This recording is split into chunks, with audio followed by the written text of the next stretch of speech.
guys, what's going on? It's RC Knockout and I am back with another video. Now if you're new to the channel, my name is Nolan. In today's video, I have got a repair that I'm going to be doing for my Arrma Kraton EXB. Now if you watched the last video, you'll know that I was already having grinding issues with that diff that I put in the rear, that limited slip that I just got as a replacement from Arrma after about 4 months of waiting.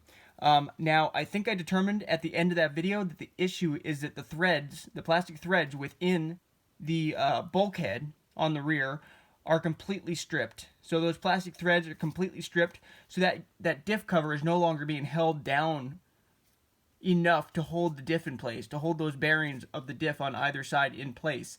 So what's happening is the whole diff's moving a little bit, which is why I think that is why I started getting the grinding. So after making that video, I realized that I need to get another rear bulkhead, and I was hoping I could still salvage the diff in the rear. Now, hopefully the diff in the rear is still salvageable, because it was still smooth for the most part, except for when I was doing hard stops in the air.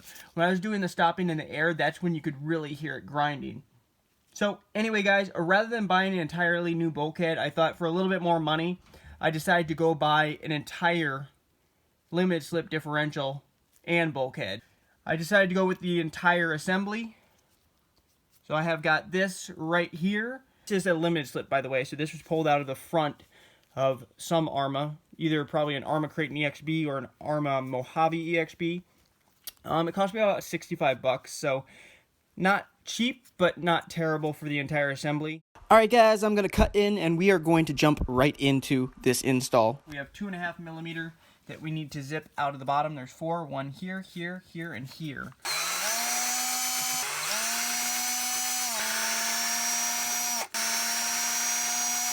I'm going to go ahead, set these 4 aside, and this is, now you can see, somewhat free. Now we're going to flip it back to the top portion and see what's actually going to be holding it from the top. So I need to get this whole wing portion off. I'm trying to see, how is the wing actually just held on? Is it just held on? Okay, first I'm going to take these little pieces off right here. So these little body mount, where the body mounts go. So this right here, body mount, I'm going to take these off on the back, on this side at least, so I can access the screw that's up here. So that is 2 2mm screws. Alright, got my 2 mil. And these screws right up under here that you guys should be able to see. So we have both of those out, and then this piece right here just fell down. So we're just going to go ahead and set both of those things aside. And now I think we can go ahead and get to the screw we need to get to. So there's a screw. I undid the wrong side. That's the nut side. Okay, I will go remove the other side. So we need to remove these 2 2mm screws right there.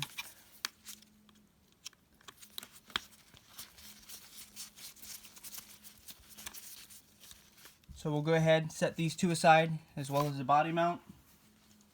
Now we can access the screw that is on this side. So looks like we have one right here, and up here we'll probably have to take this one off. And those both appear to be 2.5 millimeter. So let's go ahead. That one right there is going to be easiest probably if we get the wheel off. So we got this wrench that's 17 millimeter, and just going to try to get this broken loose.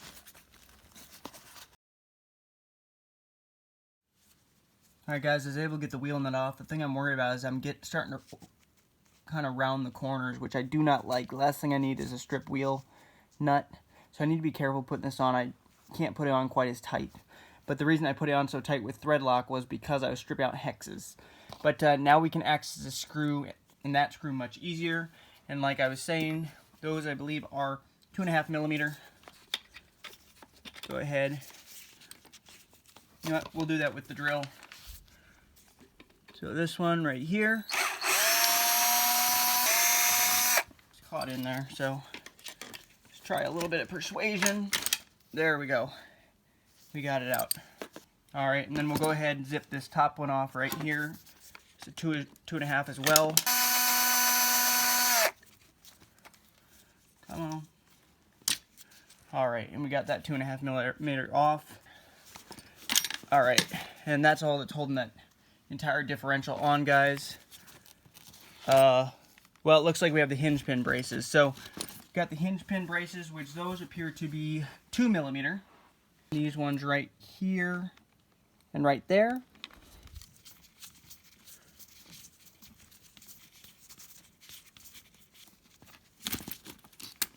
Alright, got the second one out. Now it just appears to be held on with these 2mm ones on the back to hold that hinge pin brace on. We'll go ahead and get those off.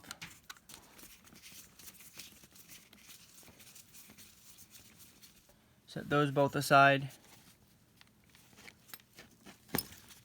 Okay, then this comes off. And we can also pull this tie bar piece off like that. Now really all that's holding it, I think, is the shocks. Well, we don't have to remove the shocks because the shocks are connected to the shock tower.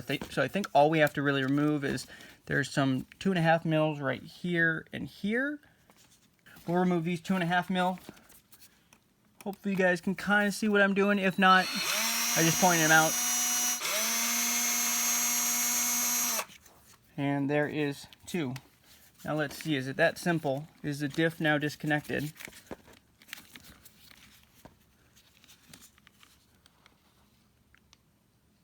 No, I guess we still have... Okay, these ones I guess hold it on. These ones up here, there's 2.5 that underneath the wing. Those need to come off as well, and that might be the last thing holding it.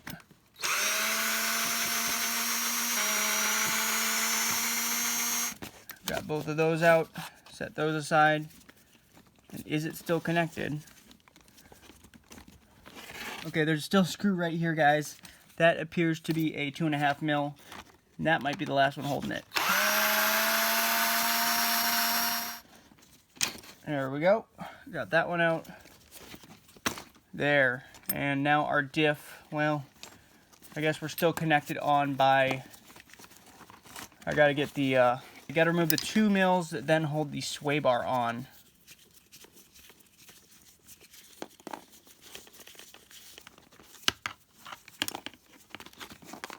Got 2. Now the diff is free. We just need to get these 2 mils right here and here off because we need this piece right here. There's one of them out.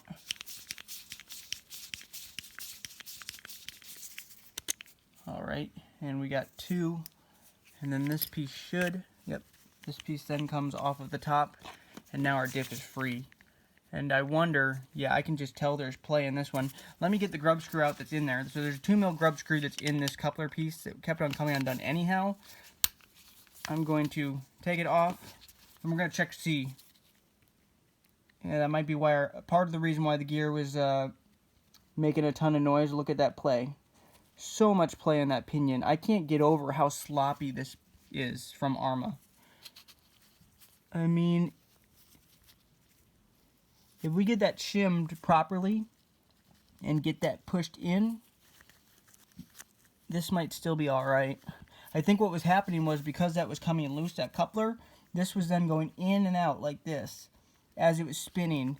And then it was just grinding because it was pulling away and pulling close to that diff gear. At least that's my theory. This one still might be salvageable, guys. I don't see any chips off. It's hard to tell if they're rounded at all. They might be the slightest bit worn, but still spins smoothly. Much smoother than the other one, actually. Hopefully that new one works. I don't want to waste all my time putting that one in, and then that one has issues. Because look how easy this one spins. This one spins effortlessly. But this one has been broken in. I'm hoping that other one with all the shims up underneath. Just look at all that play. That's ridiculous. Okay guys, so now that we got that out, we got the replacement one right here, and just do it in reverse. The first thing we will do is we will attach, how did this piece go? We'll attach this piece back on, 2mm.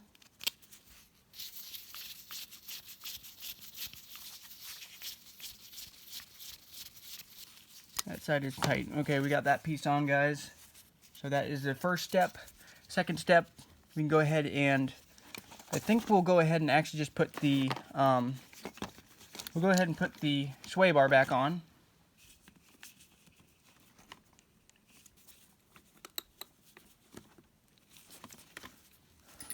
right. And that is on. Now, next thing we can go ahead and do, guys, we can go ahead and slide this back up in here, and we will need to get, let's see, okay, something like that.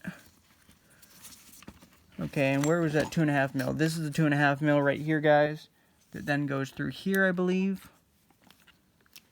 It goes through this one right here. Get that most of the way tightened down, and then the rest I will do by hand with my 2.5 mil.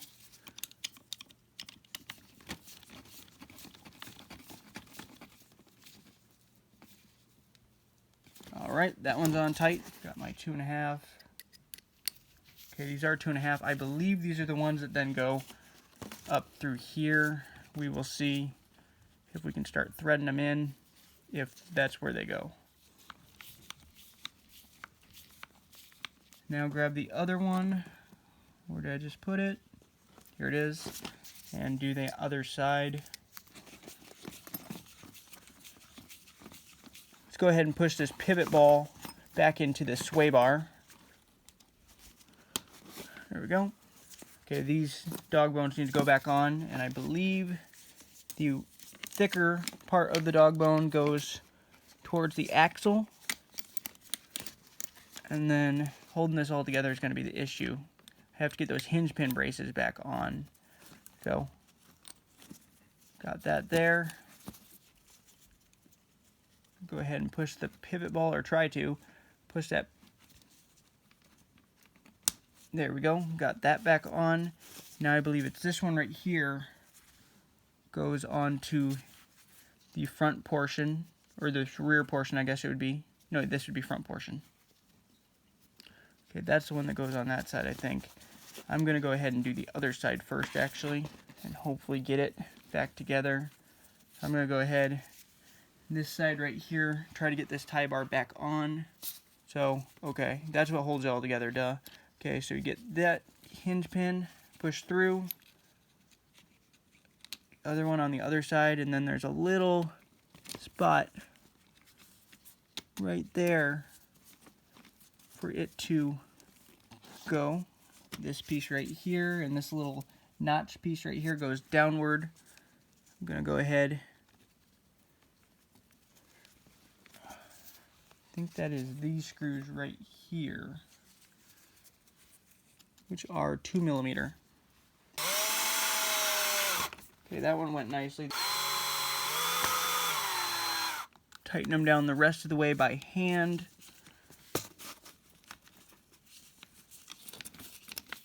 This thing's a little bit tricky to work on. It's not the most fun thing to work on, like any RC is though, right? Hopefully you guys can kind of see what I'm doing. It's a 2mm that holds this hinge pin brace on. They're the longer ones. That one's tight. Okay. Now we got to get that front one on before that comes undone. The front one, I guess this, I don't know if this would be the front or the rear, but either way, got to get this lined up. This drive shaft right here is not in, so that's why we're having issues on this side right here. Keeping this all in one piece, guys, that's the difficult part. A little bit tricky to get this all back together, guys. Got to really kind of hold stuff together as you do it. Okay, there. I can do the rest by hand using the 2mm. You guys can't see, there's one right here, one here, and one here. Get those snug down. Now, guys, what we can do is we can actually, I believe now, put it back on to the chassis. I think we actually have a few more that I probably should do, though. I should probably go ahead and put right here, guys, I believe are actually ones that go right here and down here. So those are 2.5.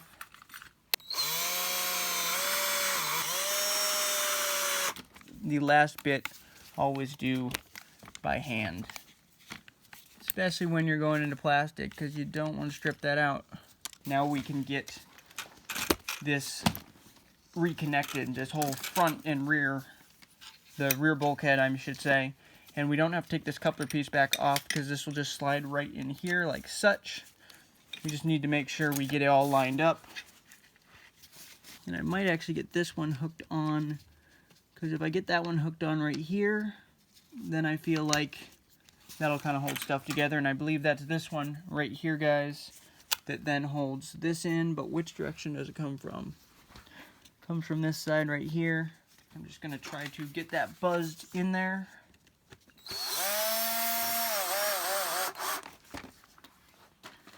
Got it most of the way.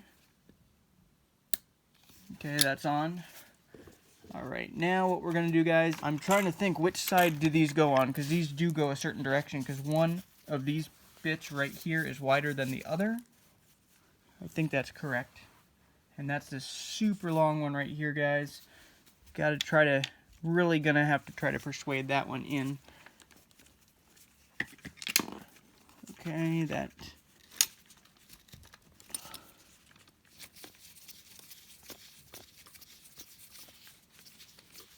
we got tight.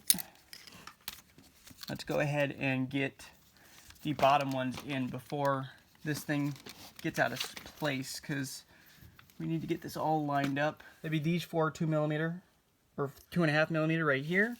Those just go in the bottom, and it is all lined up, so we should go in no problem, I hope.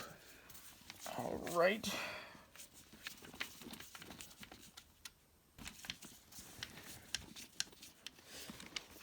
Alright, I think it's most of the way back together.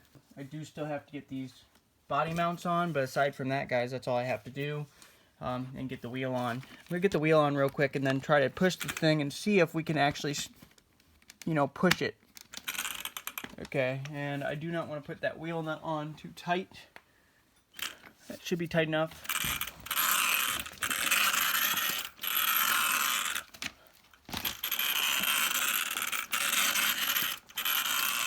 Alright guys, everything seems good. I'm going to button up this, just the last few things off camera. And in the next video, you're going to see me test this out, and we're going to see if we have an issue. So, thank you guys so much for watching. If you liked the video and feel like you learned something, or if you just liked it, even if you didn't learn anything, go ahead, hit the thumbs up. Also, make sure to subscribe to the channel and hit the notification bell, so then you'll be notified when I come out with new videos. Because, gotta test out the EXB now. Hopefully, we can do more tricks and shit. And do a bunch of fun stuff with it and not have issues with the differential. So, I'll see you guys in another video. Later.